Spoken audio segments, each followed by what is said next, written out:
mga saswang! Welcome back to my YouTube channel! So ayun mga saswang, today is andito kami sa aming bahay na pinapagawa. And ayun, kasama natin si Mo sa ating video for today. Gusto mo yung para kayong ginawang bata.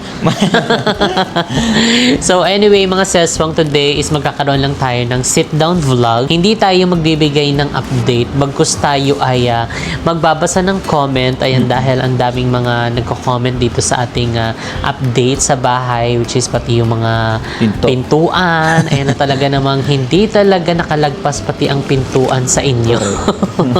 So ayun, basta magbabasa kami ng mga questions sa mga vlog update namin dito sa bahay para masagot ang inyong mga katanungan and concern. Totoo. At saka hindi lang yan guys, kasi syempre for the past vlogs namin na ginagawa, I think yung tatlong magkasunod na update namin guys dito sa may bahay is parang talagang mostly ang sinasabi mabagal yung construction talaga. So ngayon is nasa 7 months na tayong nag-construct. Actually hindi tayo yung nagko-construct. Ayan sila dito na nagko-construct sa bagong bahay.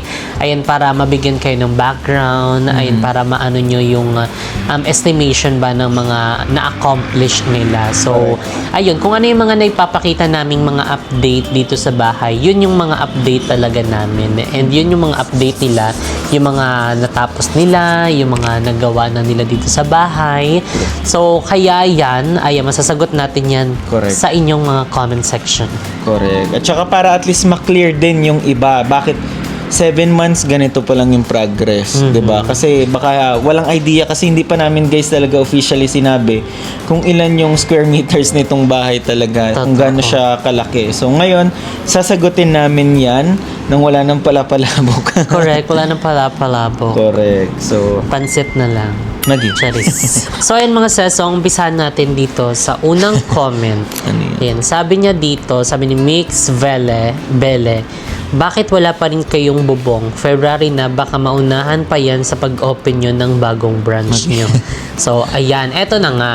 So, ayan, actually kasi, yung nabanggit kasi ng architect namin last year, ayan na, yung mabububungan daw itong bahay namin is mga December.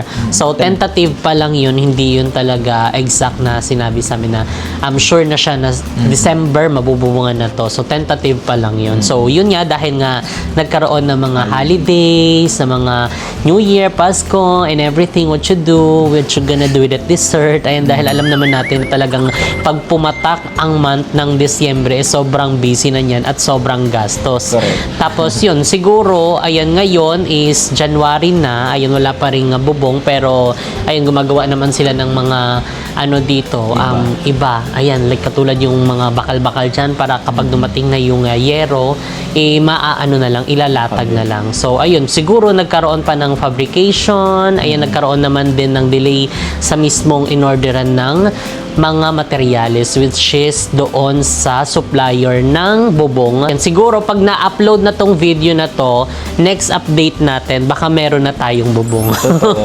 At saka ano naman guys, ginagaranti naman sa amin ng contractor na hindi naman delay yung project. So, hindi pa delay yung mismong project natin. So, nagkaroon lang talaga ng problem sa ordering.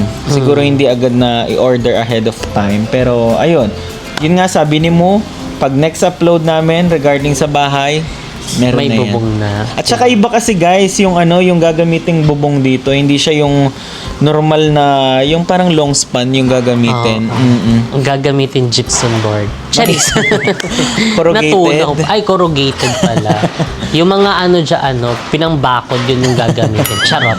Totoo. So, ayun. Kaya siguro nagkaroon ng medyo slightly delay sa supplier sa pagpo-production kasi iba nga yung gagamitin dito sa may bubong. Diba? So ilagay na lang din natin is isa sa factor is yung laki mismo ng area. Correct. Ganun, kaya hindi ganun kadali talaga siya na kailangan madaliin. At saka yung guys, yung bubong kasi namin, kung mabibigyan namin kayo ng aerial shot talaga, hindi siya yung straight na pag ganun lang. Diba Hindi siya usually isang lapat. Oo, isang bubong, isang lapat na ganun, puro ganun siya. Or minsan, pa ganun, or minsan, pababagsak na paharap. Dito guys, ilan ba? parang may dito sa likod isang ganyan, tapos yung gitna parang pa ganon, tapos doon naman is parang pa ganon.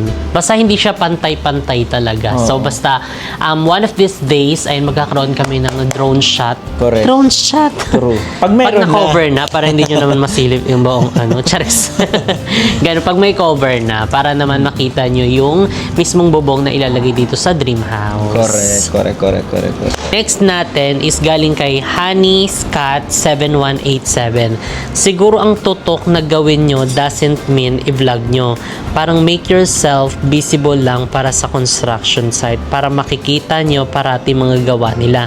Minsan kasi pag walang nakakabantay, relax lang sila. Actually, madalas kami talagang bumibisita dito. Minsan hindi na lang namin nabablog kasi nga gawa ng yun at yun pa rin yung may papakita namin. So ayaw naman namin na bigla na lang kayo magko-comment ng bakit ganyan pa rin yung mga nyo, yung binablog nyo, yun at yun pa rin. Parang makakabisado na lang namin, wala pang mga eksena. So, in case naman na hindi kami makapunta, is meron naman kaming pinapapunta on our end, lalong-lalo na kapag may mga gala kami, may mga out of the country kami, may actually busy kami, hindi kami makakadaan dito, meron talaga kaming pinapapunta. Yun nga lang talagang, pati yung pinapapunta namin dito is talagang naiinis din.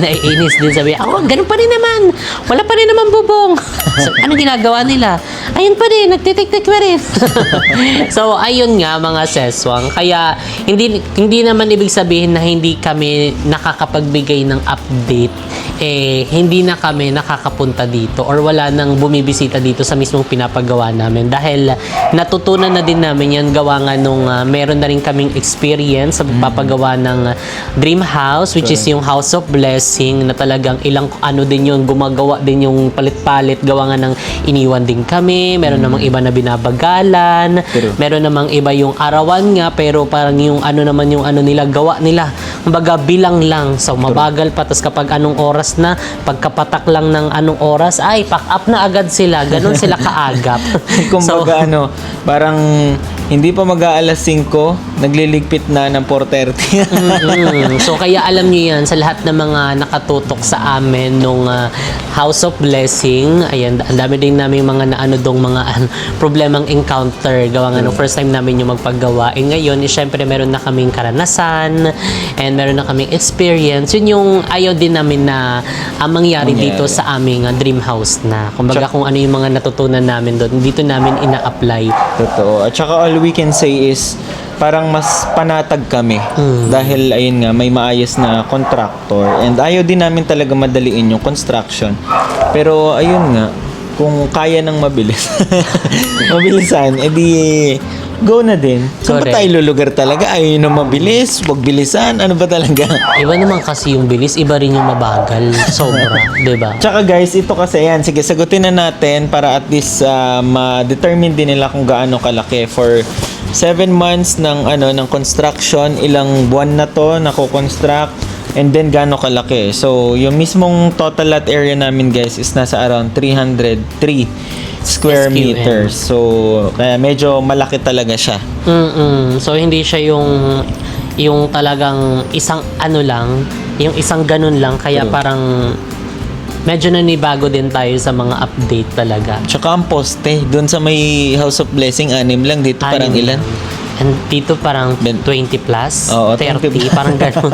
30, 40 kasama yung mga haligi doon sa sa gate. Kasi nag-aano na sila. Nagpo-poste na sila. Ganon. Totoo. Sabi naman ni Ram 2025, naalala ko tuloy yung Toblerone na hagdan ni Queen Elsie sa new house nila. Ay, oo nga, no. Yung baka yun yung sinasabi nila yung Yung Toblerone yung doon, hindi yan Toblerone kasi ano pa yan, kahoy pa yan. Ano yan? Hindi, ano yun?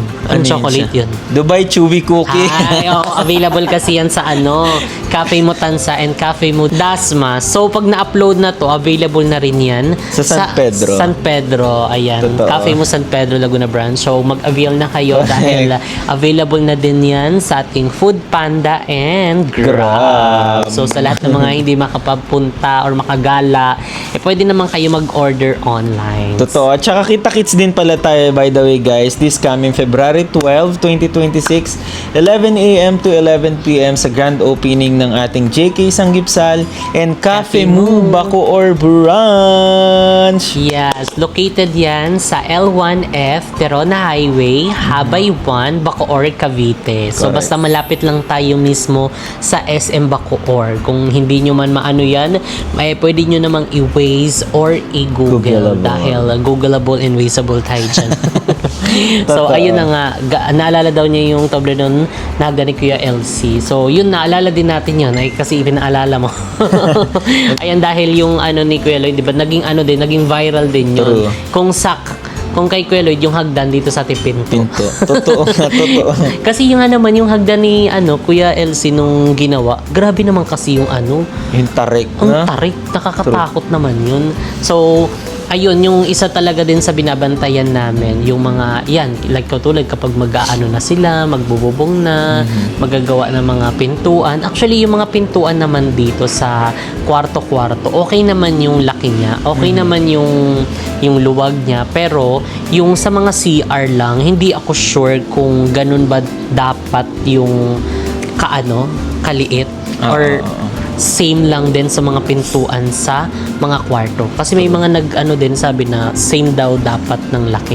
Oo, yun nga din. May nabasa rin kaming comment na kayo yung may bahay, kayo yung may-ari, dapat kayo yung masusunod kung gaano kalaki yung mismong mga pintuan. So, if ever na ganito yung kalaki ng sa mga rooms, dapat pinareho nyo na rin sa mga CR. So, number one factor yan, para at least ma-explain namin guys, like for example sa may CR, yung pintuan kasi guys, sa mismong gilid niya, kaya hindi na nalaparan dahil may mga fixture na ilalagay.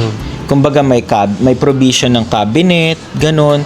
Kumbaga nandun kasi yung mismong location ng magiging sink ng may cabinet, ganyan. So kaya hindi na siya possible na malalaparan. Especially dun sa may ground floor natin mo na yung may 3 pintuan. So may 3 pintuan yun. So yung mismong katabi nun kasi mismong sink na. Kaya hindi na siya malalaparan. As much as we wanted na palakihin siya, pero kasi may mga matatamaan na iba. Correct. So, lalong-lalo na dito sa second floor, yung pagkakatapat-tapat, like yung 2 kwarto, tapos CR, merong isang poste doon. So, kaya ganun siya kaliit. True. Siguro. Pero okay naman yung liit niya, kasya naman yung tao. Yun nga lang, hindi kasya ang mga sofa. Charis, hindi ka magkakaroon ng sofa sa CR. Pero sa rooms naman, mga seswang, okay naman yung lawak niya. Pero parang meron na naman ako hindi nakikita ang pantay. Pantay ba yan? Sa master's bedroom. Teka lang. Picturean ulit natin at i-forward ulit natin. Ay, wala tayong dito, meter. Pero ayun nga, mga seswang, in fairness din sa aming contractor, yun nga, dininig din yung yung mga comment nyo. Correct. Gawa nga ng, pati kami is na talaga, naloka din na, normal ba talaga na hindi pantay? So agad-agad na agad ni Moon, chinek agad, minessage na Kababaan, yung contractor na normal po ba yun na ganun yung sukat or hindi talaga siya pantay. Ayun, kinabukasan, ipinatibag at inayos, pinantay na siya. Nagulat din kami na ganun-ganun kabilis din na umaksyon yung aming contractor, which is ang JPS iDesign. Okay, let's move forward naman sa next question galing kay Evalomentigar. Malaki ang dream house nyo, kaya siguro matagal, Jesbin. So, again, mga seswang, hindi siya kagaya nung House of Blessing. Ito kasi mga seswang is nasa 303 SQM and ngayon is nasa 7 months na siya in the making na ginagawa. So, hindi naman din talaga biro din talaga. At saka hindi naman din namin talaga siya na pinagmamadali or inaano na matapos agad. Lalo finishing. Correct, yun Diba? din yung isa sa pinakaano talaga. Mas mabusisi. And then at the same time, ito kasing contract namin is nasa 10 to 14 months yung yung accomplishment nila. So, nakaka 7th month pa lang naman. So, they still have 3 months. Hindi, technically parang 7 months pa. Pero, ayun, hopefully, kasi sinabi namin sa contractor namin na baka sana matapos, hopefully, sa birthday ni Mo. Kung hindi sa birthday niya, birthday ko. Yes. So, next naman natin, Lagyan mo dapat ng CCTV para malaman mo kahit wala ka sa Pinas or busy ka, nakikita mo sila. Yan po sa amin, nasa abroad ako, makikita ko mga gawa nila na mamonitor ko. Suggestion lang po. Paano malalagyan ng CCTV? Wala pa nga yan. Siguro yung hindi internet. Walang internet, oo nga. Sa bagay, meron naman mga oo. Mali ako ng Parang ang hirap na po kasi lagyan ng camera dito eh. Correct, oo. At saka hindi na siguro kailangan pang lagyan ng CCTV para ma-check sila. Kasi kahit wala nga po ulit kami dito, kagaya na sinabi namin kanina, meron po kaming pinapapunta para ma-check itong bahay. Kasi gawa nga ng kapag nandito nga kami sa Pinas, talagang pinupuntahan talaga namin, binibisita namin. Gusto namin na makita kung ano yung mga nagagawa nila. Gawa nga ng mga din namin, na-experience din namin sa mga naunang contractor na nagtrabaho din sa amin, 'di ba? Yun yung mga ayaw din naming mangyari na kaya pinapapuntahan namin, pinapabisita ito para malaman namin yung mga update. And kahit naman din sa GC ng mismong contractor namin at saka sa amin, nagsisend din sila ng mga 1 week Progress update. One week. mga 1 week progress update sa amin, ganun. Pero actually, ito lang siguro yung napansin ko, guys, for the past days na bumibisita kami dito. I think, number one factor, kaya medyo ayoko kasing sabihin na delay eh. Pero parang gano'n na rin. Paano ko ba yung proper term? Parang for the past days na bumibisita kami dito at saka nag-update, parang yung materyales hinihintay nila, 'di ba? More on sa sila, waiting sila ng mga materyales na darating. So kaya ayun, habang dapat na deliver dapat yun dito, yun na yung ginagawa nila. So dahil wala pa yung materyales na yun, iiba muna yung ginagawa nila. Totoo. Or nagmasilya sila dito, nagtitik-tik sila doon sa baba. Pero yun nga, pagka-upload natin ito kinabukasan, baka mabububungan na ito, 'di ba? Correct. At saka dumating naman na yung mga materyales nila, like yung mga pampintura, yung plexiband na gagamitin dito sa mga pader, insulation. Yun na nga lang. Yun nga siguro yun talaga. So parang nagka-delay lang sa materyales na gagamitin. Kaya habang waiting sila sa delivery is nagchi-chipping sila para at least may ginagawa sila. Kaya siguro nasasabi nilang medyo mabagal yung progress kasi yung mga tao rin nagko-comment and then yun yung napapanood nila. So ayun, yun lang naman yun. Correct. So next natin, guys, is dapat siguro meron kayong personal architect and engineer kasi iba yung architect engineer ng contractor nyo, just to be sure if tama yung mga sizes and materials used. So actually meron naman kami kinoconsult din na project manager. Ayan, so nakakilala namin na tumitingin din dito sa may project kasi syempre gusto din namin ma-check kung nagkakaroon na ba ng delay. yung project. Pero ayun nga, we're hoping na matapos na. Di ba? Correct. Kasi parang alam nyo, guys, yung sa House of Blessing, mas triple yung yung stress actually sa namin sa bahay kasi mas triple yung laki ng namin ng pinapagawa ngayon. Kaya ayun, pero ayun, matatapos din yan, onting hingang-hinga pa. Oo. Pagka-pintura, pagka-bubong na nito, lalagyan na yun ng pintura. Pagkatapos ng pintura, okay na. Totoo. Pero lilipat na tayo. hintayin natin yung bubong. Correct. For the bubong muna. Bubong talaga eh. Paano pag wala pa rin bukas? Ala, yun lang. Ay, ganun ba yan? So, ayan, galing naman kay Titan 9827. Sun hindi fixes mga glass windows ng bahay nyo para well-ventilated, well-air circulation ang hangin sa bahay. Kasi kung fixed glass windows, mahal sa kuryente, palagi kayo naka-aircon. Kung well-ventilated bahay nyo kasi na close open mga windows, mas tipid sa kuryente. Or else, 20k or 30k plus bills nyo sa kuryente alone. Oo nga. Actually, yung ibang mga window naman sa mga kwarto is hindi talaga siya yung naka-fix. May mga naka-fix pero meron din namang the awning yung na-open siya. Gawa nga ng ganyan na kailangan nabubuksan siya para naaano din ng ibang hangin or kaya naarawan yung loob, yung mga ganong bagay ba. And isa pa, yung itong naman problema naman sa kuryente, ngayon nga is nagka-canvas kami sa mismong solar nitong buong bahay namin para syempre isang malaking gastos pero makakahinga ka naman in the long run, 'di ba? Correct. Kasi sobrang laking tulong ng solar lalo kapag nagkaroon ng shutdown ng kuryente, o 'di ba? Like kunyari pagtaas ng consume, o 'di ba? Medyo hindi tayo mamumroblema. Pero yun is nagka-canvas pa lang naman kami, pero again, ayan, kapag may mga alam kayo na mga magagandang supplier ng solar, i-message nyo kami sa aming mga social media accounts. Meron na actually. Meron na. Magkakabit na rin bukas.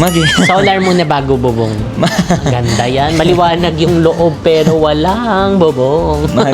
Meron na actually, may nag-message na sa akin and nag-message na rin yun sa'yo mo and i-ocular visit nila. So, bibigyan daw tayo ng magandang best discount. price. Ay, go. Ilaban nyo po yan. Kasi kapag magandang price yan, pero syempre kailangan maganda din yung quality, di ba? So, last question galing kay orange_3179.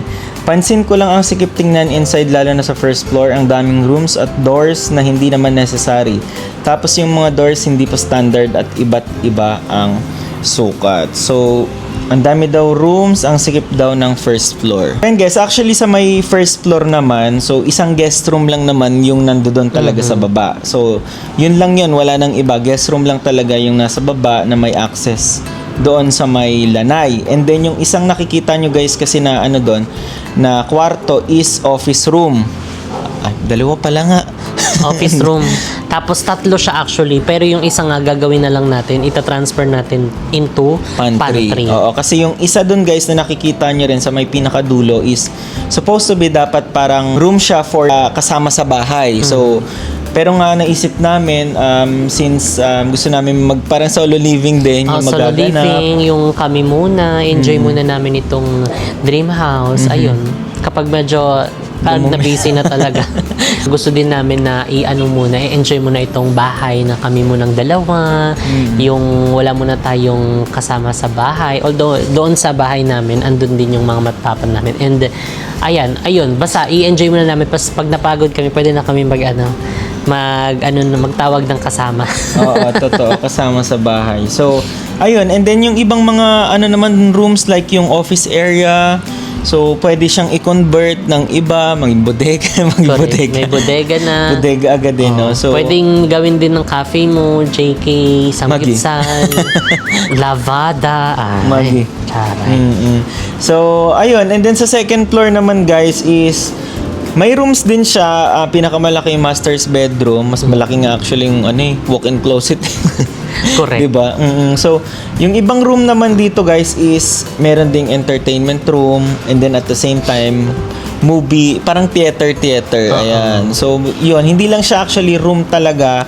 Meron siyang iba't ibang mga purpose. Correct. Diba mo? In short, magiging mall po siya.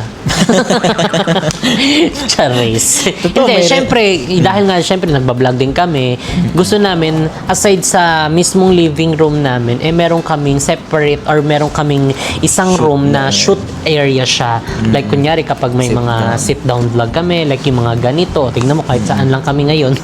Pero soon, pag naayos na to, meron na tayo mismong area na pagba-vlog, diba? Like, pwede mag-ingay doon, pwede mag-live, o mag-live selling tayo doon. True, soon yan. Soon guys, magla-live selling din kami and I hope na suportahan nyo kami sa bago naming papasukin, di ba? Wala namang masama dahil actually salute kami sa mga nag-online seller din talaga dahil ang galing-galing nila and at the same time, sobrang tiyaga talaga nila Totoo. yung check out nyo na yan, check out nyo na Check out nyo na yan. Tinry nga namin pero sobrang hirap. Alo, grabe. Tapos ganito yung ginagawa ng iba. Tapos sanay na True. sila.